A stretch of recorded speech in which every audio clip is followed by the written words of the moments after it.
Dear students, in this episode, we are going to discuss the properties of maps and cartographic signs and symbols. This episode consists of the following sub-modules: Introduction, Properties of maps, Visual variables, Classes of symbols, Legibility, Cartographic symbolization, the symbolization problem, measurement level, features dimension lists, ordering visual variables. Introduction, Properties of maps. Many properties can be measured on the Earth's surface independently of its geography. Some of these properties are area, shape, direction, bearing, distance, and scale. The first part of a map you need to know is its title. The title tells you what the map is showing. A map showing settlements or land use or name of the streets of your town is its title. A compass helps you to find direction.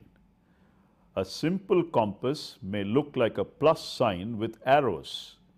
At the end of the arrows, the four cardinal directions would be listed. They are north, south, east, and west. The top arrow would point to the top of the map, which is north. The bottom arrow points south to the bottom of the map. The next important part of the map are the symbols. Maps show a smaller picture of the Earth's surface. You can't draw a life-size mountain on a small piece of paper. That is why cartographers use small pictures. Symbols are the points, lines, and patterns that are listed in the map key.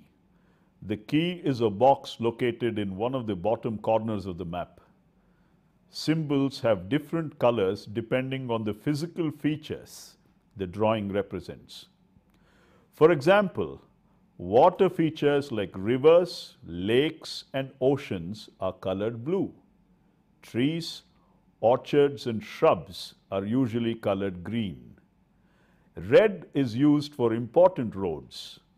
Buildings and mountains are colored black, while mountains and hills are colored brown. Cartographers use different symbols on maps to represent real features from the world. Three common types of symbols are point, line, and area symbols. Cartographers use point symbols to show exactly where one thing, a school or a hospital, for example, is located on the map. The symbol is usually a dot or a picture. When a feature is long and in the shape of a line, cartographers use line symbols to represent these things on the map. A blue line is used for a river and a black line is used for a road. When something on a map is not a specific point, but rather a whole area, a cartographer uses an area symbol. These symbols shade an area to represent places such as forests, urban areas, and oceans. In order to represent data in a meaningful way, you must be able to identify and discriminate between map symbols. This process is made possible by varying the appearance of symbols. Point, line, and area symbols constitute the primary building blocks of pictorial representation. We call these marks the basic graphic elements because they can be used to create all visual designs. Point symbols convey a sense of position. Line symbols exhibit direction as well as position and can be thought of as a linear array of points. Area marks exhibit extent, direction, and position and can be thought of as a two-dimensional array of points. Visual variables. We can make point, line, and area marks on the way appear more or less distinctive and prominent by altering their shape, size, orientation, or color. We call these graphic variations the primary visual variables. Shape. Shape is the graphic characteristics provided by the form of a graphic mark. A shape may be regular and geometric, as in the case of a square circle or triangle. Size. Marks vary in size when they have different apparent geometric dimensions: length, height, area, and volume. Orientation. Linear and elongated shapes exhibit the visual variable we call orientation. A directional frame of reference is needed to define the orientation of a graphic mark. The graticule may serve this purpose. Hue or color. Hue is a very important and complex visual phenomenon. When we say things are different colors, we are usually describing characteristics such as blue, green, red, and so on. Value. As a graphic quality, value refers to the relative lightness or darkness of a mark. A surface that reflects a noticeable amount of light is said to have a tone. Instead of tone, it is better to use term value, which refers to the perpetual scale of lightness and darkness. In the perpetual scale of values, light is referred to as high value and dark as low value.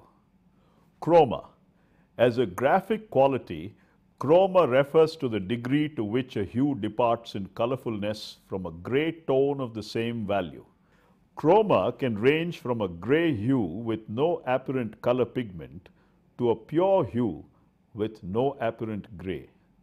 Terms such as saturation, intensity, and lightness are also used to refer to this complex visual variable.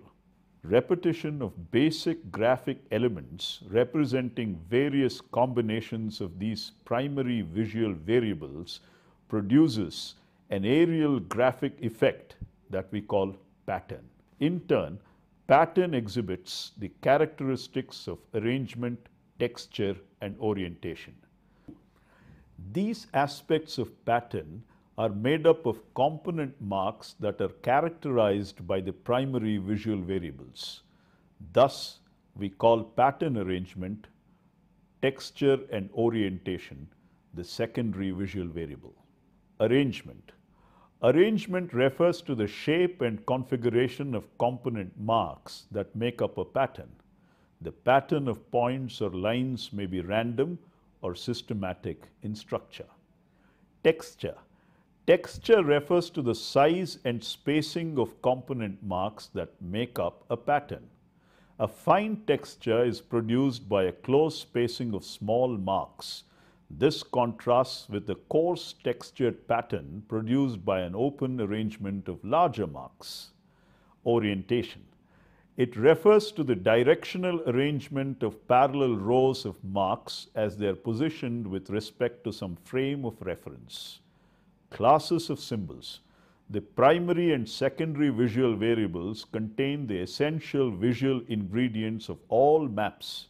In order to consider the way you can use symbols, it is helpful to classify them. A three-class scheme of point, line, and area symbols is popular.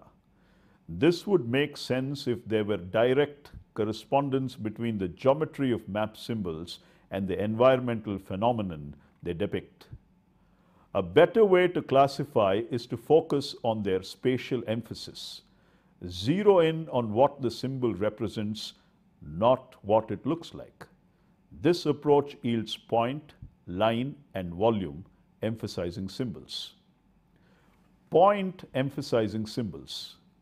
Point symbols are individual signs such as dots, triangles, and so on, used to denote a position, the location of a feature, the intensity at a place.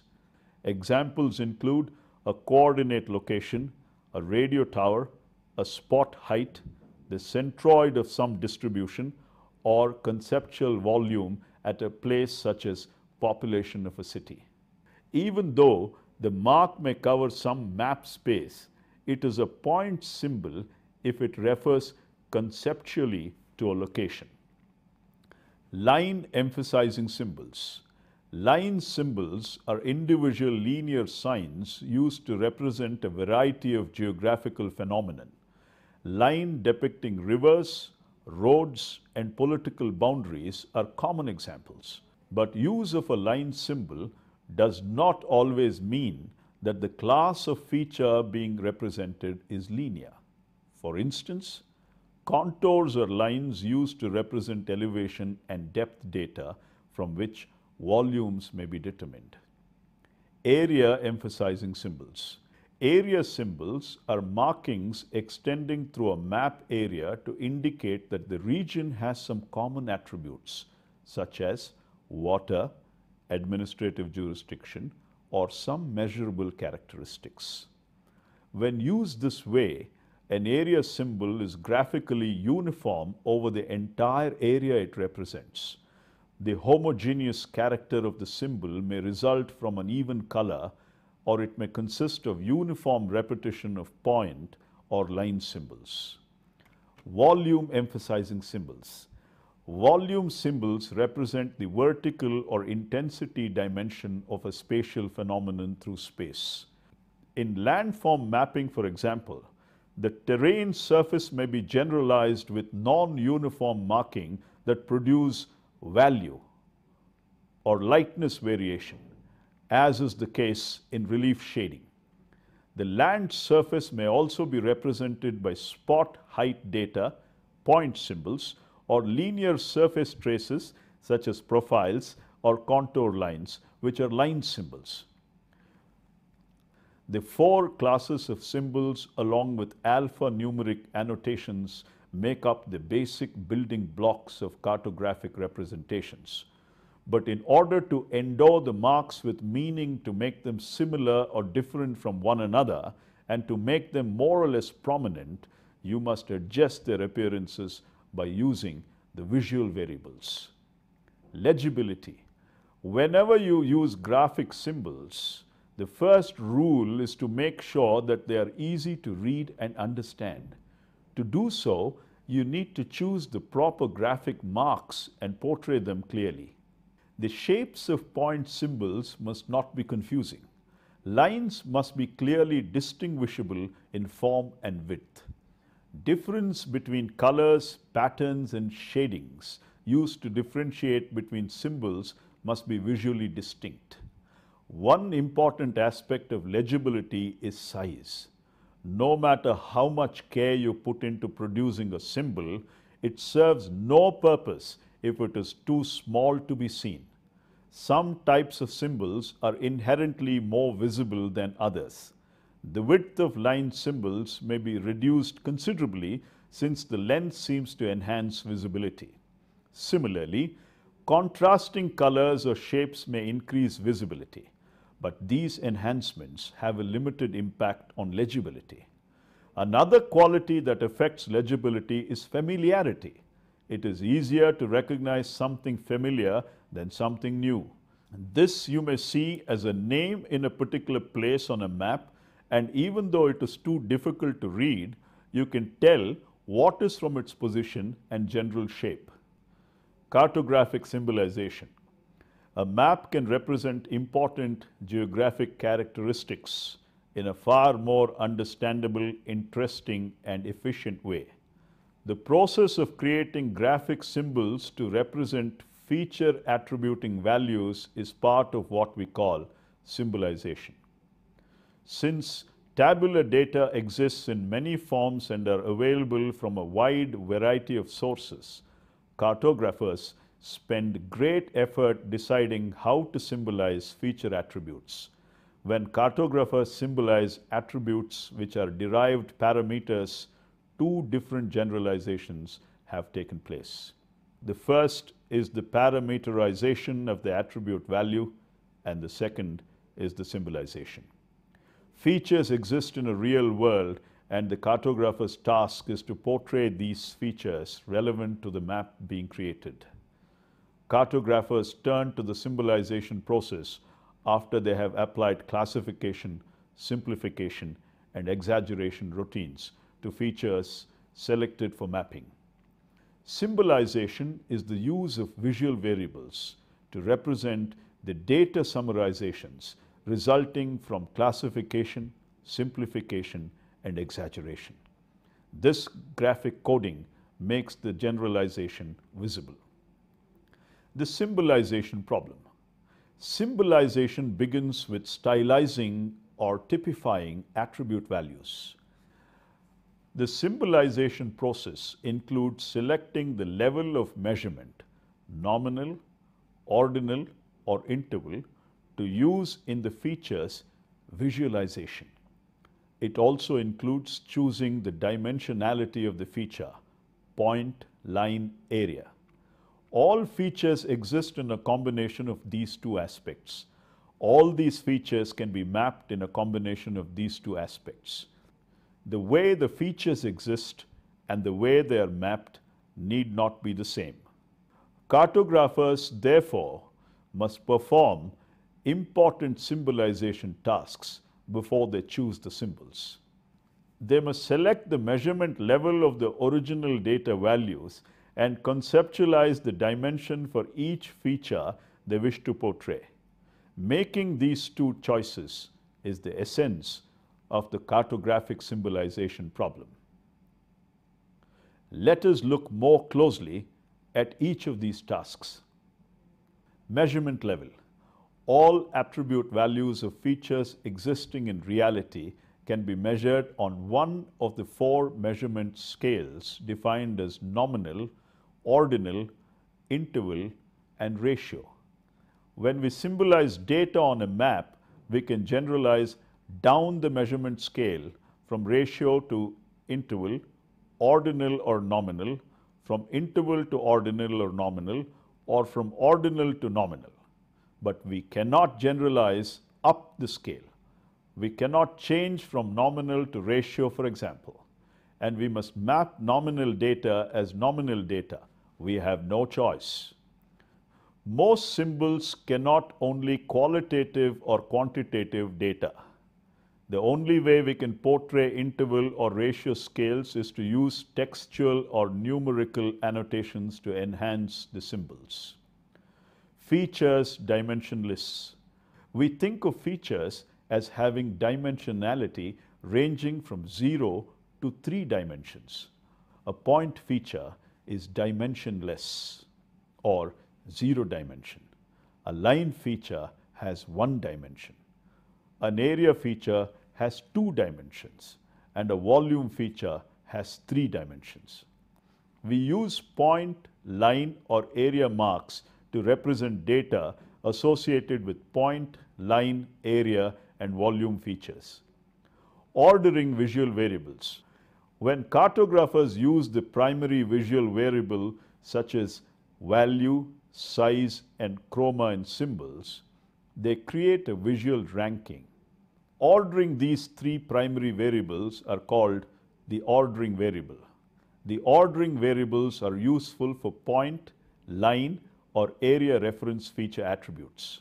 They can be used to portray features attribute at the ordinal interval or ratio measurement of scales. Perhaps value is the most basic of these ordering variables because it is impossible to have visualization without variations in values. Size is one of the most useful variables in cartographic symbolization. Size inherently connotes differences in quantities. Color is the most subtle of these 3 ordering visual variables.